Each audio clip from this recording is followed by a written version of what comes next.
And Pogba leaves for McTominay! Magnificent! It's Moraes, he's done it again! He has fizzed that into the bottom corner. Vardy for Chowdhury. And set for Madison! He is one bright young thing! Alisson saw Salah running from his own half, so onside here, Mo Salah. Salah to settle it!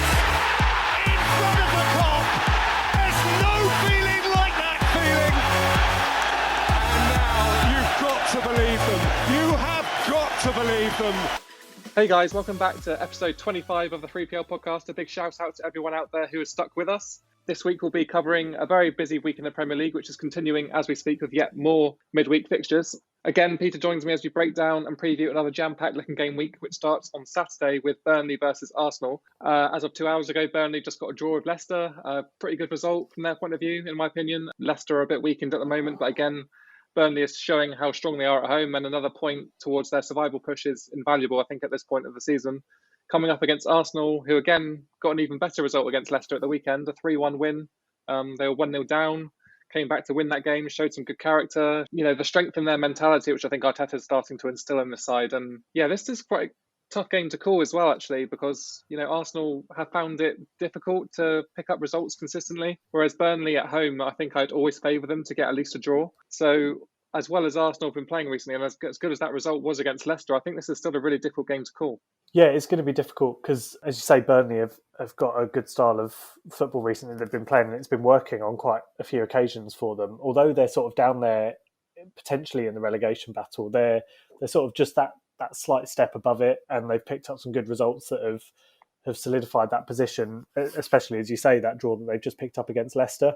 I do quite enjoy the fact that this is a game of two teams who've both played the same opposition as their last game. It sort of leads in quite nicely to the way this game's going to set up. I think Arsenal, although they've impressed me with the way they've played recently in certain games, they have still shown that they've got vulnerabilities. If anything, the game against Leicester was a really good example of how good they can be when they play sort of at their best. They made that game look quite easy. And I know Leicester are without a lot of sort of key players this season. They've obviously suffered another injury in that game, and Arsenal came away with the victory. But I do think Arsenal had to play well to do that. I think Willian stepped up for once this season and actually played really good football. Pepe, who we've talked about on previous episodes, had a good game, got his goal. So that players that probably needed a confidence boost probably picked up a confidence boost in that game. And that's why I have actually backed this game for an Arsenal win. I've gone with a 2-0 away win, which is not something that happens very often at Turf Moor. So it's probably a bit of an out there prediction. But I do think Arsenal are probably going to have enough to win this one. Yeah, you're right. Like, players like Willian, Pepe haven't been performing all season. Whether that game was an indication that they're going to turn it around for the rest of the season and be the players that Arsenal fans are expecting, I'm not too sure. But it was a great sign of intent from both Willian and Pepe to show the fans that, you know, they are still trying, they are still creating things. And if anything, that result was mainly down to those two creating things for Lacazette and getting the game won that way, really. So improvements for Arsenal, definitely. But like you said, it was against probably a weakened Leicester side, missing a couple of their really good players. Maddison and Barnes picked up a really bad injury in that game. So I think that maybe the gloss is slightly taken off that result. I think Arsenal fans will probably be the first to admit that against the fully fit Leicester side, they'd probably come off second best. So as good as that result was, I can definitely see them struggling against Burnley. Although Burnley did get smashed by Tottenham at the weekend, I think that was poor tactical prowess from Sean Dyche. I don't think he really set up his team to defend against that counter-attack that Tottenham have, and ultimately they got a bit torn apart in that first half, going 3 goals down in 30 minutes. But they showed, obviously, tonight that they came back and they got a good draw against Leicester, which will do them wonders in terms of confidence. And going into this game against Arsenal, I think it's going to be a really hard-fought game. But like you, I do think Arsenal probably will have the edge. I always back Burnley to score at home, though, so I've gone for a 2-1 Arsenal win.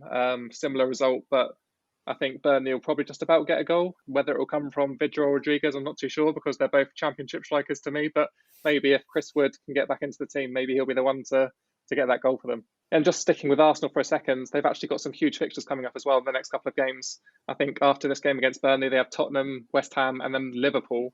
Do you think positive results in those games could see them push for Europe, or do you still think they're just a little bit too far away from getting into those spots? I think if they pick up 3 wins from those games, and they 100% will be pushing for Europe, that would put them in a fantastic position, because they'll be picking up points against 3 teams who are in and around that sort of fight for the top 4/Europa League places. So yeah, some positive results in those games would solidify that for them, and I think they really would then probably be considered favourites for one of those European spots. However, I don't actually think they will get 3 wins from that. I think they'll lose at least one of those games. I could see them picking up 4 points from those 3 games, which I don't think will be enough to actually sort of put themselves in contention for that European battle, because they'll be giving away points to at least one of their rivals in that run. Yeah, those games definitely are going to play a huge part in determining where they finish this season. All right, next up we have Sheffield United versus Southampton. Sheffield United, bottom of the league, although they just won against Aston Villa, which is a massive result for them. Whether it will be quite enough to, really spur them on to try and beat the drop, I'm not too sure. But they're coming up against a team, my team, who have done nothing but struggle for the last month or so. Really, really poor form, just coming off a loss against Everton, without a win since I think maybe the 6th of January where we beat Liverpool. And yeah, this just is a massive game. And I never thought I'd be saying that maybe even a month ago. I mean, how times have changed as a Southampton fan. I'm top of the league in November, and now we're embroiled in what probably will be a relegation battle if we lose this game. Sheffield United obviously have been written off for most of the season. That they were bottom for so long. I don't think they had a win until maybe December last year. But now they've picked up maybe 4 or 5 wins this season, and they've just seen off Aston Villa. So going into this game against Southampton, they'll have a little bit of momentum, which is something I could have done without, I think. And I think most Southampton fans could have done without, because we really just need an easy win at this point. And you would think going to bottom of the league would be almost, an easy fixture. But the way things have been going for us, I'm definitely not confident about this game. Yeah, it's a really difficult one to call. I'd love to be positive and say that we can get something out of this. And realistically, we should. I think we've got a better team. I think we've been playing better football most of the season. But at the end of the day, it's going to come down to who wants it more. And it'll be very interesting to see if our players can actually get up for this fixture, I think. I think if there's a fixture that they need to get up for, it's 100% this, because there's not going to be many better opportunities to get a win to end a losing streak than this. Southampton 100% need a win. And as you said, you'd think playing bottom of the table is the perfect chance for that. But yeah, as you said, that win for Sheffield United midweek is going to give them a confidence boost. However, we have seen Sheffield United pick up good wins in the past sort of few weeks of the Premier League, and then they've not capitalised it in the following weeks. They've gone straight back to losing again. So I guess you've got to hope that happens again, and they suffer a defeat against Southampton. I do think that will happen. I mean, I feel like every time we do this podcast, I predict Southampton to end their losing streak and then get massively disappointed by it when it actually happens. But I think I'm fairly confident in my prediction for this one. And similar to the first game, I've gone with a 2-0 away win for Southampton. Yeah, I didn't really see that coming, to be honest, from you. I thought you maybe would have seen the light after the last couple of predictions that you made. But I'm somewhat going to piggyback your prediction here. I'm not going to go for a 2-0. I'm not that confident. And having seen how we played against Everton and previously in the matches before that, especially against Leeds, I think I've got to be a little bit more pessimistic. I'm going to go for a win, but I think it's going to be really narrow. And I think it will be like maybe a 1-0 win. I'm not confident about it, though. And I can easily see us coming away with a draw or a loss even. And I think if we do lose this game, then some serious questions do need to be asked, because at the end of the day, it's pretty much like 10 losses in a row at this point if we do lose this game. Minus that draw against Chelsea, it's just a bit of a blip, I think. I don't think Chelsea are on their game that day and we just happened to pick up a point. But otherwise, we've been absolutely abysmal for almost 2 months now. And, you would think at some point it's got to change. And I think this is a perfect opportunity for that to happen. But at the same time, it's very difficult to be optimistic. So I'm a little bit worried about this game, but I am going to stick to my guns and really hope that we can grind out a 1-0 win. Yeah, and I think if you do, that's the opportunity to then push on from there, end that losing streak, get some confidence back into the team and push on again. And I don't think, I know you said earlier that if you lose this, you could find yourself in a relegation battle. I still think a defeat in that game would leave you in a safe enough position. You'd still only need to pick up a couple of wins before the end of the season to secure safety. But a win in this would put you sort of one win and maybe a draw away from mathematical safety this season, I think. And that's really what you need to have that stability going into the end of the season. So fingers crossed, as I feel like I say every week, fingers crossed that this is the one. Right, moving on to the next game, we've got Aston Villa taking on Wolves. Midlands derby, big derby in this league this season. and quite a hard one to call. I don't know about you. I found this one really difficult even before I knew about the Aston Villa result midweek with their defeat to Sheffield United. I already found this one quite tricky to work out who was going to come out on top. I think Wolves, their game against Man City was really quite deceptive in the scoreline. I mean, look at a 4-1 win for Man City and it looks really straightforward. But for large parts of that game, Wolves held on and defended really well. They didn't capitulate until right at the very end. I think if they can play at that kind of level against Aston Villa, they'll give them a really tough time. But at the same time, Aston Villa do have the side of them that can play a really resilient game and wear down teams as well. We saw that against Leeds. They played a very solid game. They didn't concede too many chances. They got the goal that they needed to win. So two teams that can win this game and both will want to win this game. But I find it really, really tough to work out which way I can see this one going. Yeah, I have to admit, I don't think I struggled as much as you. Having seen the Aston Villa result last time out against Leeds, I thought they were pretty lucky to get that win. The way the ball just landed at El Ghazi's feet, I think it was very fortuitous, and I guess they defended well to see out that win, but at the end of the day, they didn't really work too hard to create that opening. And then in the week, as we saw, they just lost to Sheffield United, which is an awful result from their point of view, and it obviously means they're not creating too much going forwards. Without Grealish, we've seen already, even in the spell of like 5 games, how crucial he is to this team. And it's almost like this Zaha thing that we keep going back to, and how teams rely on one player. There are a couple of teams in the Premier League who do it, but I think maybe, Crystal Palace are obviously the one that do it the most with Zaha, but I do think Aston Villa are guilty of it sometimes too. I think they lean too heavily on Jack Grealish, and when he's out of a team, no matter who they play in his position, whether it be El Ghazi or someone else, I don't think they can bring the same qualities to that position, which definitely affects them. And we've seen them, lose the last couple of games. Putting aside the Leeds win, they had 2 losses in their last 3 games now, and I think that is telling. And I think they'll probably struggle in this game too. Wolves seem fairly resurgent at this point in the season. Yes, they lost 4-1 to Man City, but like you said, for 60 minutes, they were well in that game. I think that, the goal they conceded to make it 2-1 probably just felt like a kick in the teeth after they just got themselves back into that game, but then they just couldn't, kind of resist Man City any longer after digging in for so long. So, yeah, I think Wolves probably slightly edged this matchup. And I remember earlier on in the season, Aston Villa got extremely lucky with their result at Wolves with a very, very controversial last-minute penalty. And I'm sure Wolves will want to put that right in this game.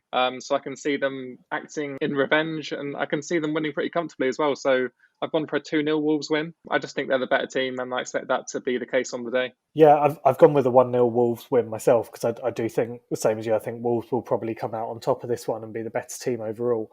The only thing that sort of swayed me a little bit was looking back at Aston Villa's recent fixtures, and I think every time they've lost since the 1st of January, they've followed it up with a win in their next game.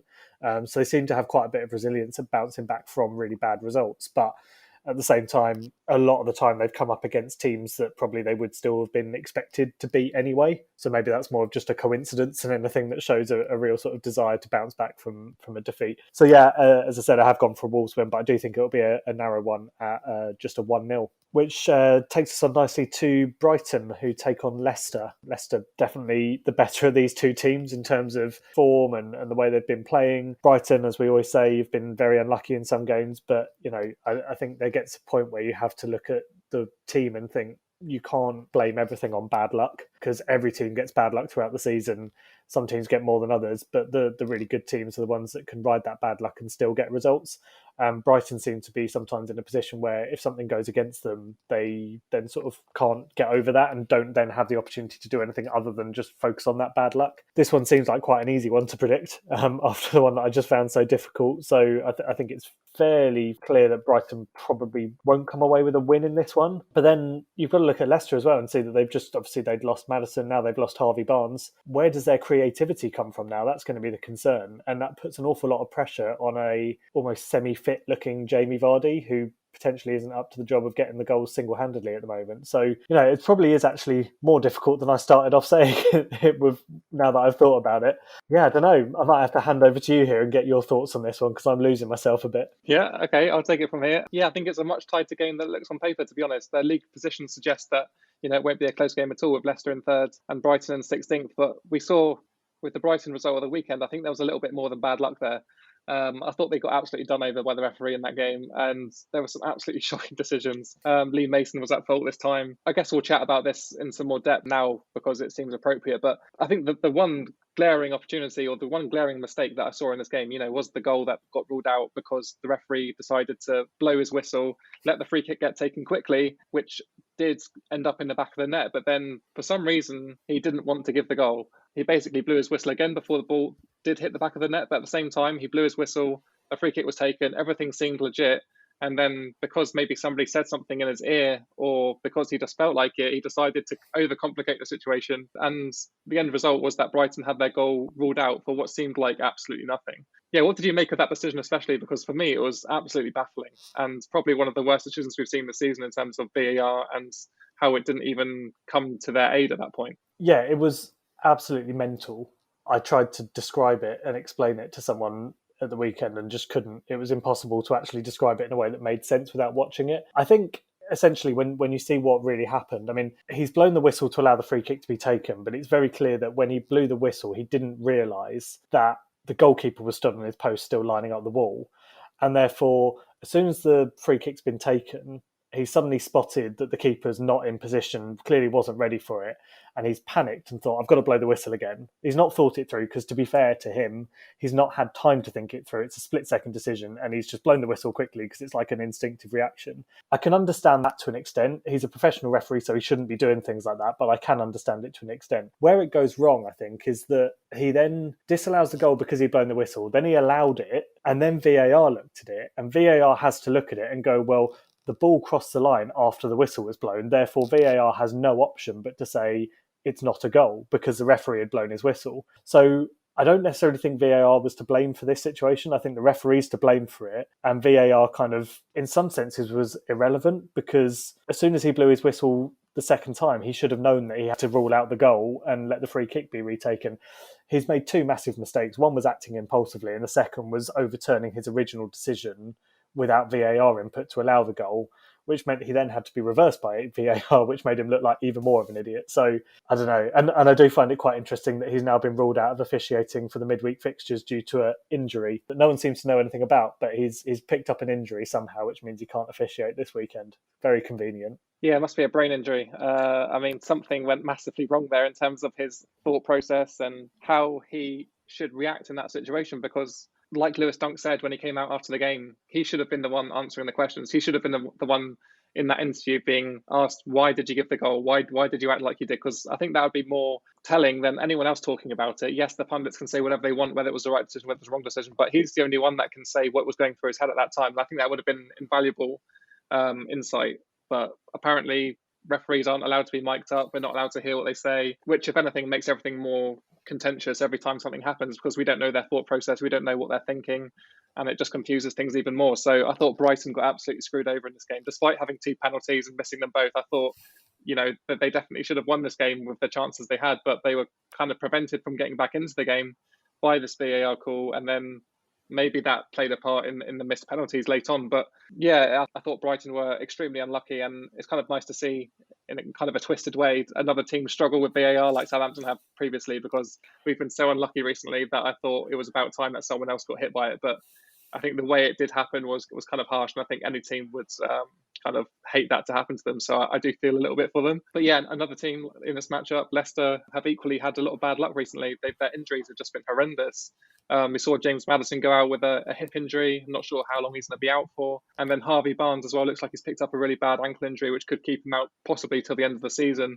And those two players have probably carried Leicester through the majority of the season. I think you're right, Jamie Vardy hasn't been fit for a long time now and doesn't look like half the striker he is when he's fit. So without those three players, which effectively they are at this point because Jamie Vardy doesn't seem to be firing on all cylinders, but they're massively weakened. And it's going to be very interesting to see how they deal with these injuries because, as we've spoken about, squad depth is so important. And if they don't have that squad depth, which I think they just about do, but maybe not to a great extent, then they're really going to struggle to pick up results. And we saw that in midweek against Burnley. They weren't able to get the win. So they got the draw, which isn't a terrible result with Burnley. But, it'll probably start to tell in this game against Brighton whether they are actually going to be affected by these injuries, which I think they probably will. So that's kind of come into my prediction. I've gone for a 1-1 draw. I think these two teams will probably cancel each other out. And without those attacking players that Leicester are missing, I just don't see them threatening Brighton that much. And I'm sure Brighton will be fighting to break this streak of bad results they're on currently, because they'll be itching to put things right and itching to pull away from the relegation zone. Yeah, and I think if we go right back to our very first episode where we were like kind of previewing the season, and we spoke about how we all found it disappointing that Leicester hadn't strengthened as much in the summer as they could have done, especially off the back of a really great season that they'd had and just narrowly missed out on Champions League football last year. It's sort of almost coming true a little bit that they probably did need to strengthen a bit. I mean, obviously they couldn't foresee the kind of injuries that they've picked up this season, but I guess that's why you do strengthen in the summer, is to prepare yourself for that worst case scenario. And because they haven't necessarily done that as much as some of the other teams around them, I do think they're going to suffer more as a result of losing their key players. However, I have predicted a narrow 1-0 win for Leicester in this. I feel like a game like Brighton had at the weekend can do a lot to absolutely destroy your confidence. I mean, you've got two players who missed penalties in that game. You've got the injustice of it, the feeling hard done by the referee. I feel like those players are going to go out onto the pitch against Leicester already feeling aggrieved, a couple of players feeling a bit sort of uncomfortable, lost a bit of confidence as a result of their own personal mistakes. So I can see Leicester sort of being able to capitalise on that and at least get a goal if it's like a penalty or a free kick or something. I don't think it's going to be a free-flowing game for Leicester, but I do think they'll have just enough to win this. Just one final point on the whole sort of refereeing situation. Obviously, you mentioned about potential for referees to be sort of interviewed post-match. And I saw again on Twitter this week, which I think everyone's seen at some point now, the example from Australia with the referee sort of explaining his decision, like the mic'd up referee, and we can hear what they're saying, and the communication between VAR and the ref. The argument I've seen against that is obviously the language that gets used by players and officials on the pitch in English football would make it to a level where you couldn't broadcast that live on TV, or the broadcasters wouldn't be able to do it whilst keeping their sponsors. So it's not going to happen, I don't think, in English football. But do you think at least the conversations should be recorded so that we can see them post-match, like bleeped out, censored, so that we can at least hear the important bits? Yeah, I 100% think that should happen. Like you said, that's a massive problem with our culture over here and our football, and how players get away with swearing at referees, and it's just deemed okay. We've seen it in foreign leagues, like the Australian league, like you said, where players give the referee a lot of respect. They just ask, why did you give that decision against blah, and they explain things. In this country, we're so quick to use swear words all over the place that it almost makes it inaudible, like you said, for the masses viewing it, which does make things difficult in terms of broadcasting and then putting it out to the public. So I do get that, but at the same time, I think players probably should be more responsible using their language. Yes, we hear swearing all the time, and it's natural when you're frustrated to swear a little bit. But, it's definitely avoidable. And you've seen it in rugby even, that the players give a referee respect. And that should be the least really that happens, in my opinion, because you're getting paid how many thousands of pounds a week. The least, the very least you can do is not swear during 90 minutes. So that would make things a lot more cut and dry, I guess, in terms of the question you asked me. I think it probably just should be how it works in Australia. I think it just is a system that works, and I think it's great for clarity, especially for the fans, to know why a referee is given the decision they have, and it just helps to explain things a little bit easier. But as things are, like you said, I don't think it will ever happen here. Just the way the Premier League has kind of adapted and developed over the years, I think it's way more difficult to control the players. But yeah, I guess there's no harm in recording the referee during the match. I just don't know how valuable it is after the game. Yes, it's nice to hear referees explain things, but if it's not in real time, I guess you don't really understand until the very end. And I think that, as a football fan, would confuse me. But like you said, I think it would be helpful. I just don't think it really solves the problem too much. But yeah, I think VAR definitely needs to be addressed. I think the way players are taught to the referees needs to be addressed. But at the end of the day, I think getting VAR right is generally the one thing we have to prioritise, I think. Yeah, definitely. I mean, that's probably top of everybody's sort of priority list at the moment. I think from my point of view, if you introduce sort of recording it and playing it afterwards, it would almost indirectly encourage players to sort of watch their language a little bit more, because if you're someone who's like, maybe using an example as someone who's seen as like quite a key sort of social figure now, Marcus Rashford, with like a huge amount of work that he's done, he's seen as a huge role model. If a clip comes out after the game of him talking to the referee and 20 of the words he used are bleeped out because they're inappropriate, that's damaging his reputation. And I think players would therefore watch what they're doing a bit more.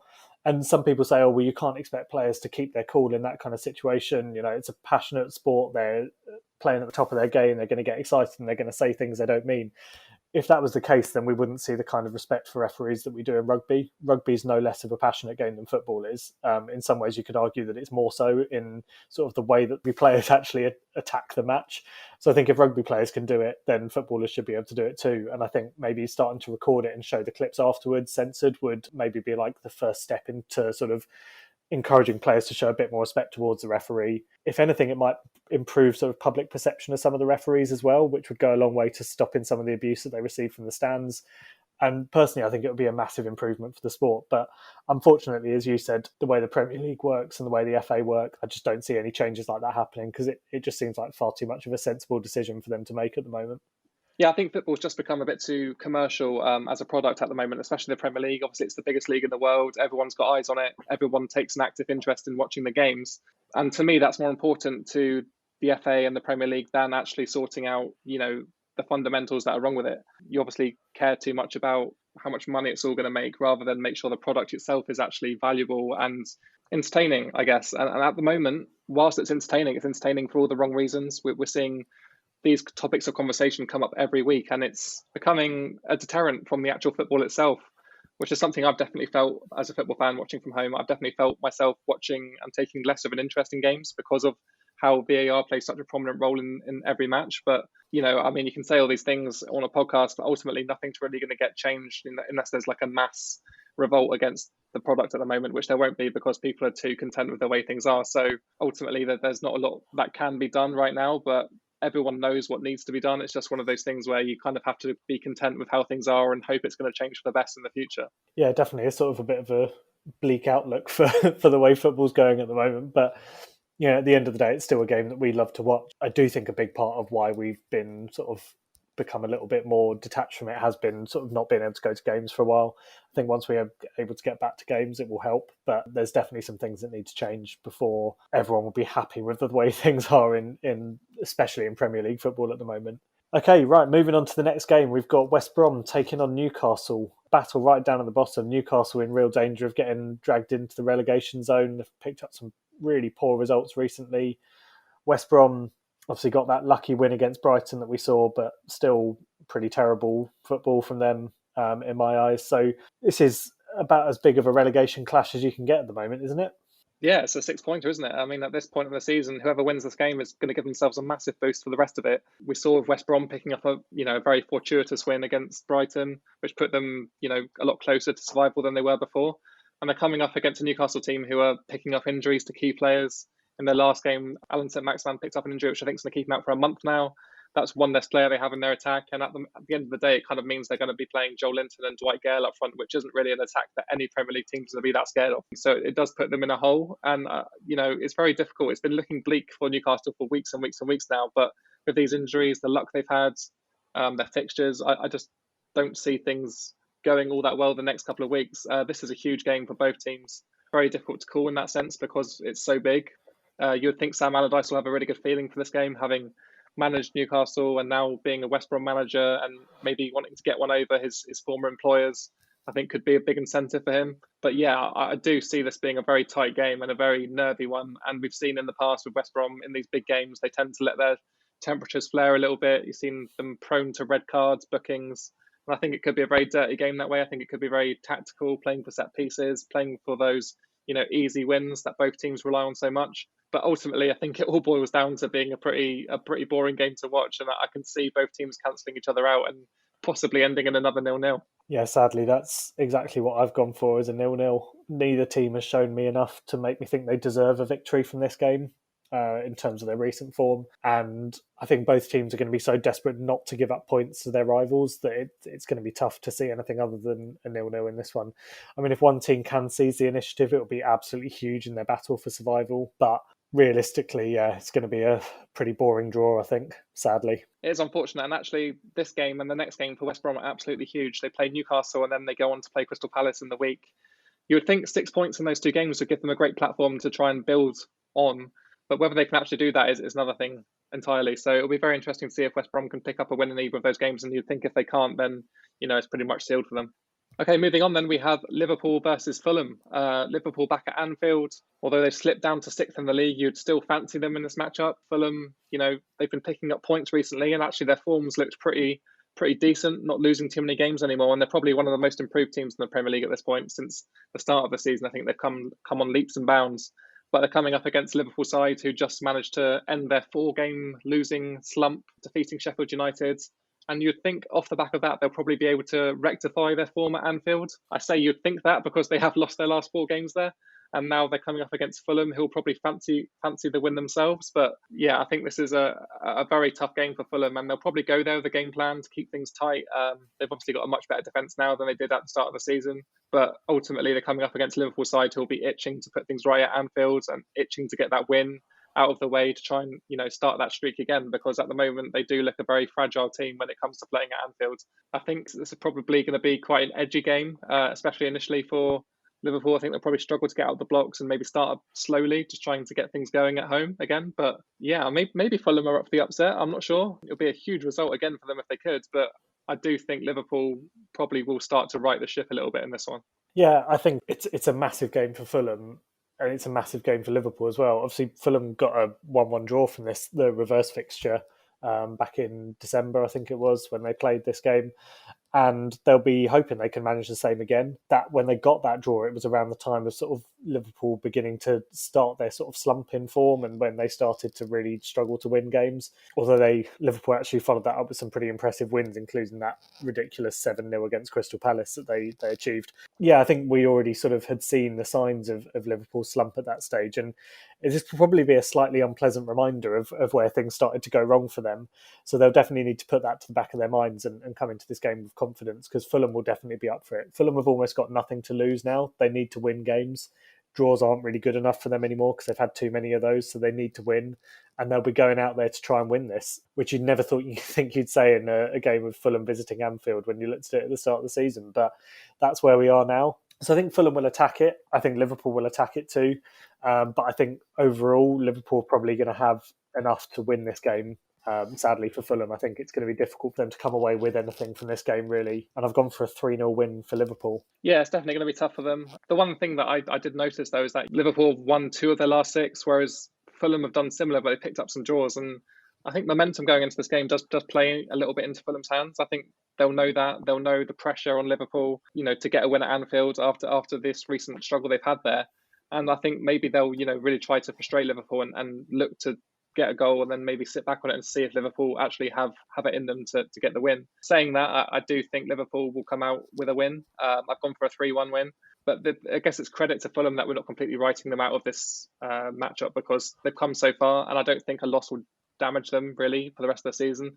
Obviously going up, they're expecting to lose, so anything that isn't a loss will be a bonus. And then obviously they'll have to pick themselves up and go again for the rest of the season. But I think they're probably the team who are best placed to survive the relegation struggle. And yeah, I really do hope they do it, because as we've said all season, that they're so much better than they were at the start of the season. Yeah, and the only other thing that I had a quick think about when I was looking at doing my prediction of this game is whether Liverpool have one eye on their Champions League game, which is 3 days after this match. I think if they'd drawn that first leg against Leipzig, or if they'd lost it, then they probably would have fielded maybe a slightly weaker team against Fulham. But then having said that, with Liverpool's injury crisis, there's a limit to how much weaker they can get than what their current lineup is. So I think they probably will still play a pretty full-strength team, because they'll be fairly comfortable of going through from their Champions League game anyway. Maybe some of the midfield might get rotated a little bit, but I still think the front three of Salah, Mane and Firmino will play, and that will probably lead to it just being too much for Fulham to handle. Okay, moving on, we have the biggest fixture of the weekend, the Manchester derby. Man City, top of the league, against second place Manchester United. You look at those two teams and where they're placed in the table, you would think this is going to be a very close game and one of the bigger games of the season. But the way Man City have been playing recently, it's not really going to be too close, in my opinion. I think these are two teams who are close in the table, but absolutely nothing else. Man City look like they're a class above probably every other team in the Premier League at the moment, and Manchester United, whilst they're in second, I don't really think they've been playing well enough to justify being second. Really, no one's been able to challenge this Man City team since they went on this run, which has gone on for 21 games now, which is nuts. But yeah, they're almost untouchable at this point. They've broken away at the top of the league, and it's almost an inevitability that they're going to win the league pretty comfortably, and probably within 4 or 5 games before the end of the season. So it's been very one-sided. But I guess the fact it's a derby could add a little bit extra spice to this game. We've seen in the past Man United can get results at Man City, and they have done previously. I just think this is a very different season for both sides, and whilst it should be close on paper, the teams and the matchups, I just think Man City are at an absolute level above Man United at the moment. Their performances week in, week out have been outstanding. Even games they struggle, which they did struggle for 60 minutes against Wolves, I thought maybe this might be the game they slip up. But ultimately, they got the goal to take the lead, and they just, went to town on Wolves and made it really comfortable in the end. I think the team who've given them the most trouble over the last couple of weeks have been West Ham, which you'll be glad to hear. I think they're the one team that actually went there and, gave them a good game. But, aside from West Ham, there's been no one who's got close to Man City for the last couple of months. And I don't expect Man United to get very close either, to be honest. As we're speaking, they're currently struggling to break down Crystal Palace, who we slate every week. So that can't be a great omen. But yeah, I think this Man City side are a bit inevitable at this point, and I really can't see anything else other than a really comfortable Man City win, to be honest. Yeah, it's sad, really. There's two aspects to it. You've got the fact that City are just unstoppable at the moment, and then you've got the fact that since Solskjaer's humiliating defeat against Tottenham, in his record against the Big Six teams clearly shows that he just sets out in these games now not to lose. There's a hint of Mourinho around that with the way that he used to set up for those games, but the difference was Mourinho used to set up not to lose, and through doing that, then come away with a win by sort of getting the goal and not conceding. Whereas Solskjaer just seems to be incapable of setting up a team to defend against the top six while still offering a threat up front, and they don't seem to be able to score. So you just get endless 0-0s or 1-0 defeats or something. And it's just, I feel sorry for United fans to an extent, which is not something I'd say very often because they've had a great time over the last sort of couple of decades. But I do feel sorry for them because these are the games that they should be getting excited about. And it's going to be hard to get excited knowing the way that Solskjaer is going to set the team up. And I think, unfortunately, he'll set them up to be defensive. He'll set them up not to lose. And inevitably, they will still lose because of how good Man City are. I almost wish somebody could just have a word with him and say, look, you're going to lose anyway, just go for it and let's have a 5-4 thriller or something. Let's just see what happens. But sadly, I don't think that's going to happen. I think it probably is going to be quite a defensive performance from Solskjaer, but I still think City will find it quite easy, and I think they probably will come away with a comfortable win. So I've gone with a 3-1 win for Man City. A couple of weeks ago, it would have been a 3-0 prediction, but they have shown a slight weakness defensively. They've conceded in their last 2 games now. Conceded in 3 of their last 4. Admittedly, they've only conceded 1 in those games, but still, it's shown they can be breached, and I think United possibly can be a team to do that. But at the end of the day, City are going to be able to get several more goals than them, so maybe 3-1 wins, even a bit of a conservative prediction. Yeah, no, I totally agree. I think the Man City's defence recently has definitely been a bit questionable, and I think that's mainly down to the squad rotation that Pep insists on doing every week. I don't think it's been possible for any of the back four to gel together. We've seen a different centre-back pairing probably for the last 5 games for Man City, whether that be Diaz and Laporte and Stones, Diaz and Stones. I don't think that helps. I definitely think communication is key, especially keeping clean sheets. And I think that was, at its peak when Stones and Diaz were in there together rather than switching out the centre-backs every week. I think that's played a part. But aside from that minor problem that they have at the back, which isn't really a problem when you're winning games 4-1, 2-1 and 3-1, yeah, they've been so strong all over the pitch. And that's, mainly down to their squad depth that they can afford to rotate this side and not be weakened by it. We saw it with this past game week, just been and gone. They've had different strikers up front. They've rested Sterling for an entire game. They've had Mahrez come in and take over, score the goals.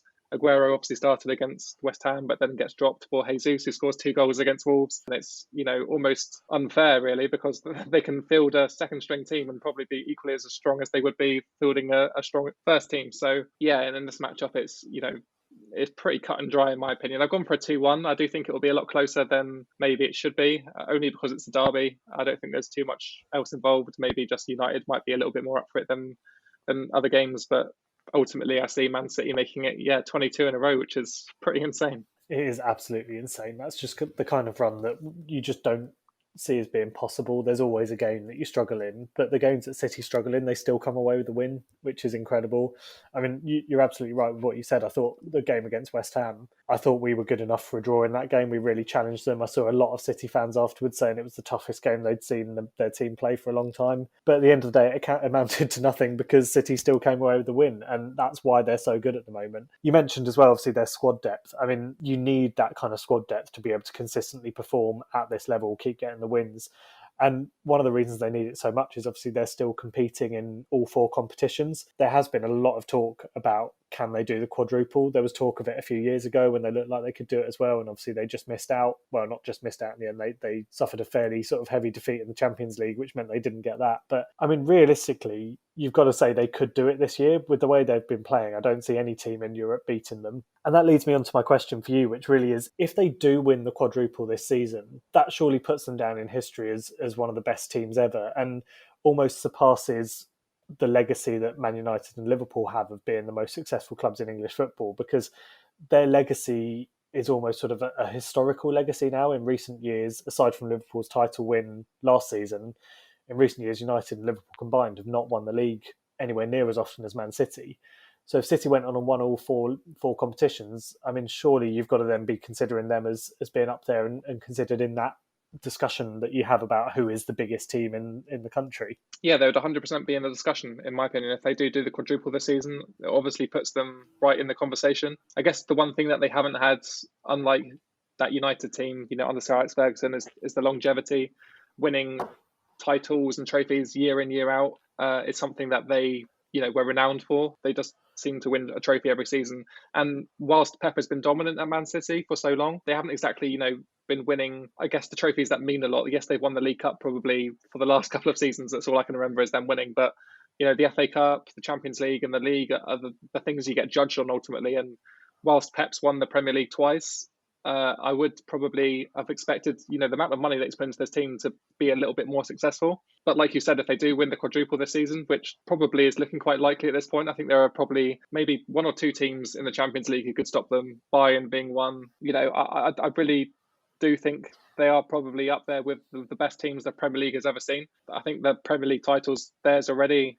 The FA Cup, they'll have to beat a couple of good teams to win it, but they'll probably win the League Cup because they're playing Tottenham, and Tottenham are notoriously bottle jobs. So yeah, you'd probably hand them 2 trophies already at this point without even kicking another ball. So all they would have to do is win the Champions League and the FA Cup, and they would, have the quadruple, which is astounding. And yeah, I think it would put them up there. Maybe they could be judged the best team in Premier League history, but I think they'd probably have to, win a couple more titles to cement that, but they're definitely in the conversation. Yeah, and I think it shows something that we still talk now about the treble winning team that Man United had in '99 and how much of an incredible achievement that was. And obviously that was a very, very different era of football. We're talking 2 decades ago now, so things have changed a lot since then. Squad depths have changed, fitness of players, quality of players, etc. But overall, if that United achievement was something really special, then for City to take it one level above and win another trophy on top of that would just be something absolutely incredible. And we'd have to really respect what Pep's done there. Obviously, yes, he's had the best players, he's had an incredible squad, he's been given all the financial backing he could have possibly wanted, but you've still got to get that team performing. And we've seen many teams have world-class players and not perform. So, I think he would be doing a huge amount of personal favours for his own legacy if he could go down as the only manager in history to win all 4 trophies in a single season. Yeah, the only sad thing about it, if it does happen, is that there'll be no fans in the grounds to see them win all these trophies. I mean, most clubs and fans will, cherish winning trophies, and they look, it happens so rarely that you have to really savour the moment. But if City go on to win 4 more trophies this season and there aren't fans in the grounds for any of them, it must be a bit bittersweet for them. But at the same time, you can't take anything away from this Man City team or what Pep's achieved with his squad and the dominance that they've had the last couple of months, because it's been undisputably probably the greatest era in Manchester City's recent history, because they've just been unplayable, which is something you rarely attribute to a Premier League team with the unpredictability of the league. So it is pretty amazing to watch. Yeah, so we've just been talking about sort of City playing at an absolute high level and consistency, and then we've got 2 teams who are massively inconsistent in the next game. Tottenham taking on Crystal Palace. Tottenham looked great one week, looked terrible the next week. And then Crystal Palace, I mean, I don't want to say too much about Palace because every week that I slate them, they seem to dig out a win from somewhere. So I'm going to stop giving them the sort of voodoo charm and let them have to do it themselves this time. But I mean, Tottenham's win against Burnley was really impressive. I thought they played really well. Finally, Gareth Bale turns up and shows what he can do when he's given a start in the Premier League. And that second goal that Bale scored, there was such a feeling of nostalgia about that. The way he hit it, the way it curled into that far corner, reminded me so much of his last 2 goals for Tottenham in his first spell, when he scored from outside the box in both of his final games for them in the Premier League and scored into the far corner. It just felt exactly like that. And I feel like that's what Tottenham has been lacking all season. And we've said it time and time again, he needs a run of games. And I think surely he has to start again against Crystal Palace. And if he does, can you honestly see anything other than a Tottenham win from this game? Well, yeah, no, I can't. I mean, that Gareth Bale that we saw in that game was the Gareth Bale that they wanted to sign. And we finally got to see it after probably 7 months of the Premier League season. It was a long time coming, but it was worth the wait, I guess, for Tottenham fans. And like you said, those goals that he scored were, top notch for a player of his quality. And we're used to seeing it from him because he is that good.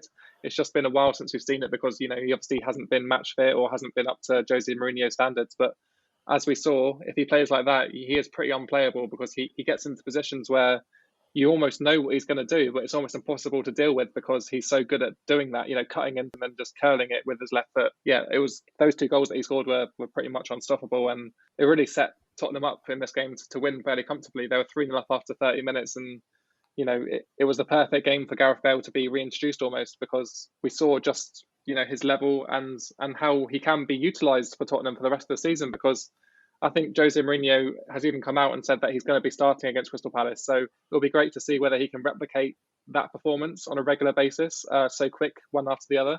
I think it'll be a real test of his fitness, whether he has really got back to his best. But yeah, if he is consistently going to be that good again in the Tottenham shirt, then I think it's great signs for Tottenham. I mean, yes, they find themselves in 8th at the moment, but there's no reason why they can't give Champions League another push this season. They've got enough games to do it. But it just does rely on Kane, Son and Bale all firing on full cylinders. And we haven't seen that this season at all from all three consistently. So it will be very interesting to see if that does happen. And if it does happen, I think it's, warning signs for the rest of the Premier League because all three of those players on the day are unplayable. The only thing that you worry about with Tottenham is their defence because whilst they kept a clean sheet against Burnley, those players at the back aren't reliable. We've seen it week in, week out. They concede soft goals, make mistakes. And you can't depend on them. So I think maybe Tottenham, if they're going to win games for the rest of the season, they're going to have to outscore their opponents. In this matchup especially, I don't see that being a problem. We give Crystal Palace so much shit every weekend. Whilst I would like to do it again, I mean, I think it's a bit boring at this point, so I'm not going to do it too much. But I think their game against Fulham at the weekend just told the whole story. They had 3 shots in the whole game. None of them were on target, and that was the end of the story. They drew 0-0, and that's just what they've become used to doing. Drawing games 0-0 and not having a chance really. So you'd expect this game to go one way, and I do expect it to go one way. I expect it to be 3-0 Tottenham. Without Zaha, Crystal Palace are hampered. They don't have those players to fill in those roles, no squad depth. So yeah, all in all, I think it does point towards a pretty positive result for Tottenham, but like I said, I think it will become a consistency story for Tottenham and whether they can keep this going for the rest of the season, because if they can, like we saw with the first couple of months of the season, they are a threat and they will take teams down who probably will fancy themselves against Tottenham. So, yeah, I think they're one to watch out for, definitely. Yeah, absolutely. I've gone for 3-0, obviously. There's those games where you feel like you know what's going to happen, but then there's part of your brain that goes, oh, but maybe it might go the other way. This one, I've got absolutely no doubt. All right, moving on to the blue side of London. We've got Chelsea. Thomas Tuchel's Chelsea now, still unbeaten under his reign, and he's almost instilled like this mentality now at Chelsea where they just don't get beaten, and if they're going to get beaten, then they're going to make it really difficult for their opponent to get the goals. They're coming up against Everton, a team who've been flying. They beat Liverpool at Anfield, backed it up with a win against Southampton, and you'd expect them to go into this game full of confidence, and it's a game really that could decide that last Champions League space. Yes, West Ham are occupying it currently, but these two teams, realistically, I expect to finish, maybe above West Ham. I think they've both got slightly stronger squads, momentum, and ultimately, I think the managers will probably just about have the grit to maybe push these teams on into those Champions League spaces. I think it's a really difficult game to call as well because Everton have been great going forwards. They have those players that they can rely on every week, Richarlison, Calvert-Lewin, and that was enough to get the job done against Southampton. Whilst it wasn't overly impressive, they got the win and they ground it out, which is something that they haven't really been doing at home recently. Their home form's been abysmal really compared to their away form. But again, they'll have to put that into practice against Chelsea because Chelsea have been impenetrable recently. They've been really, really good at the back. Tuchel hasn't really changed too much at the back. He's kept the same kind of formation, but ultimately he's utilising the players back there so much better than Frank Lampard did. I mean, interestingly, he's playing Callum Hudson-Odoi in a much more defensive role, and it's something I didn't really see within that player. I thought he was a much more attacking player, creating things, scoring goals, but he's found a place for him in this team where he puts in the shift going forwards and defensively. So it's quite interesting to see how he's moulding this team into his shape. We saw it at Dortmund, we saw it at PSG. He's very good at finding players for different roles. And I think maybe if Chelsea can, get the best out of Tuchel, then it will be playing this very calculated style of football where each player has a role and they execute it and they win games that way. So two managers who are, very experienced, and I think it's going to come down to who can navigate this game better tactically, because it's very difficult to tell the two apart. And honestly, I think, maybe the slightest chance will probably decide this game.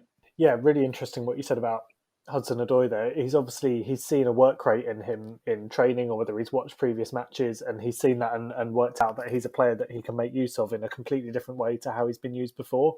I think that's a sign of a real top manager. There's lots of people who look at whether a manager's good or not based on their win record or the way they've sort of changed the team's style of play. But those kind of details, I think, is what really sets apart someone that has got a forward-thinking mentality towards the game and someone that's prepared to just sort of do what it takes to win games. And I think he's clearly shown something that, Chelsea fans will be excited about that. That's the kind of thing they'll be looking for, a manager that can come in and look at their team and find a way to make things work and find a way to make the best out of the players that he's got. And I think exactly as you said, that's something that Lampard wasn't that good at. He would perhaps sort of look at the players he'd got and try and make them work to his system rather than making the system work to the players at his disposal. So yeah, really positive signs for Chelsea. But Everton are having a great season and they've shown some really, really good victories so far recently. I have to agree. I think if there's two teams that I think who are below West Ham at the moment will finish above them, those would be two that you would definitely look at. Everton looking really, really strong. West Ham have still got to play both of those, so that's going to be really interesting to see. But I think in terms of this match between the two, it's a huge opportunity for both to push themselves towards the top four.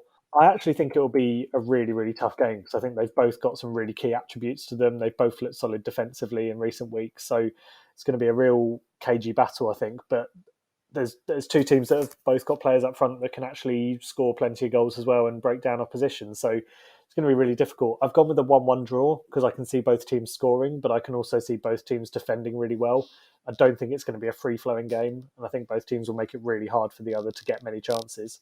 Yeah, I agree. I think it's going to be a really close game. I've actually gone for a 2-2 draw, and I think it is going to come down to who can finish their chances better.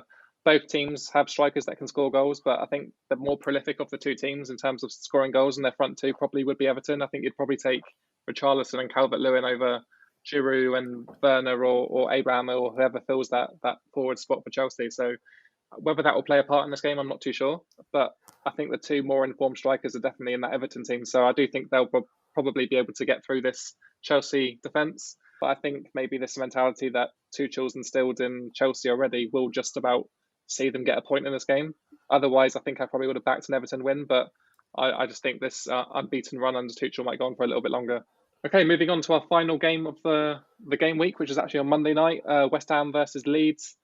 West Ham 4th in the league versus Leeds 11th. And again, you'd probably side on West Ham to be favourites for this one, and they've got no reason not to be because they've been in such great form lately. Even with that loss against Man City last time out, you'd still be full of confidence as a West Ham player going into this game because they might have lost that game, but I don't think anybody would have been disheartened by how well they played. And the performance was great. The result wasn't, but ultimately, they're still 4th in the league. And that's what David Moyes, I'm sure, will be saying to the players is that, yes, we lost to Man City, but ultimately we've not lost anything. Everybody goes to Man City and loses, and we can back it up here by beating Leeds and really consolidating our place in 4th place. But they're coming up against this Leeds side who are very unpredictable this season, as we've seen. I mean, they absolutely trashed Southampton, which is great to see. And then they, host Aston Villa and they lost that game, which is strange to me. I thought maybe Leeds would have done the same thing to Aston Villa, but apparently we're just that bad. Or Leeds are just that good. I haven't really figured it out yet. But either way, I think this is a tough matchup to call because, West Ham definitely have players who can change a game on their day, but so do Leeds. And I think maybe Leeds have a few more match winners in their team than West Ham do at the moment. Saying that, I don't really think that either team are going to be able to get the better of each other here. I think it's going to be a very close game, and I don't think either team have too much to lose. But at the same time, I think West Ham will be looking to get 3 points on the board or at least one. So I do see Leeds giving West Ham a tough game, and I think it's probably going to be a draw. I've gone for a 1-1 in this one. I'm feeling very confident going into this one. We've got 2 wins going into the Man City game, played really, really well against Man City.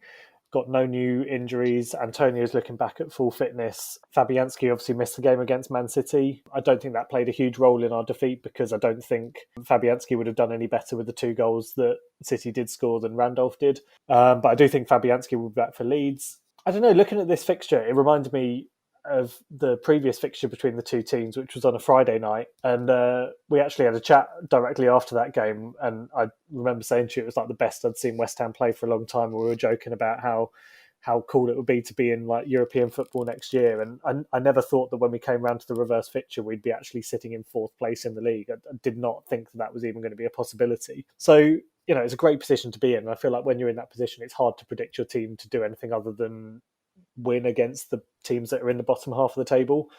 But that may be the issue that I've got potentially, is that I'm getting carried away and getting a bit too biased with the way I view my own team. But it's hard not to at the moment. So I have gone for a West Ham 2-0 win. I think we have got enough to do Leeds over at the moment, and I think if we play at the level that we have been for recent weeks, we're definitely capable of coming away with a win.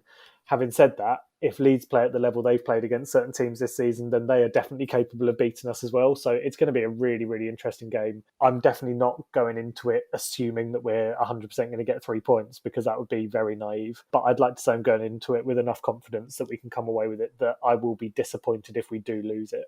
Mm-hmm. Yeah, I think I would be too. Naturally, if you're in 4th place in the league, you'd probably expect to be beating the team in 11th. I guess one question I have for you, which I'll ask you if you can set aside your West Ham bias for a second and see if you can answer this honestly for me.